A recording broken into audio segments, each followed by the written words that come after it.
Maaga tayong gumising ngayon kasi may pupuntahan tayo Saturday in the morning. Isang importanteng lakad nga ang pupuntahan namin ng inyong kuyang Puraw. Huy, sus! Ayan, abangan kung sinong kasama namin.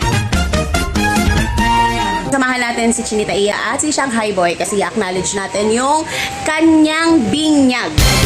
Yung binyag ni Shanghai Boy, kailangan natin i-acknowledge.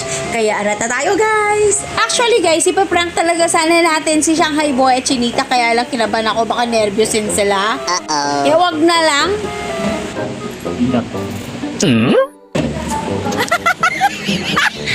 Ayan guys, bibinyagan ako ngayon.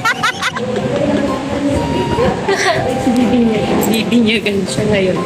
Tinapos nga pala namin ang seminar dyan. Kahit napakatagal dahil syempre ang daming mga nahuli. Nagkurutan na nga lang tong dalawa dahil antok na antok sila. Oh, aminin din. Inantok din kaya ako dyan. Oh no!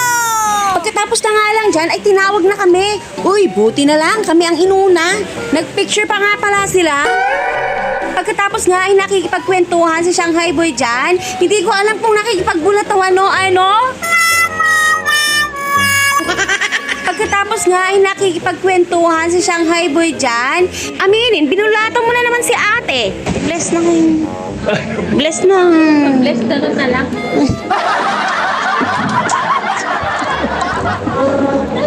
At sa wakas, natapos din.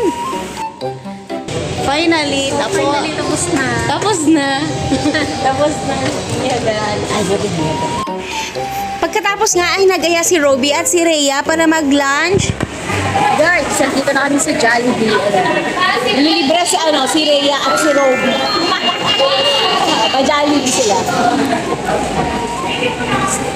Si Robby. Gusto ko nga rin palang magpasalamat sa kanila dahil binigyan kami ng imprint custom shirts. Hindi pala namin in-expect yan. Sana tayong imprint dahil ito kayo ng kaibigan. Ito, siyempre, para kain na kain.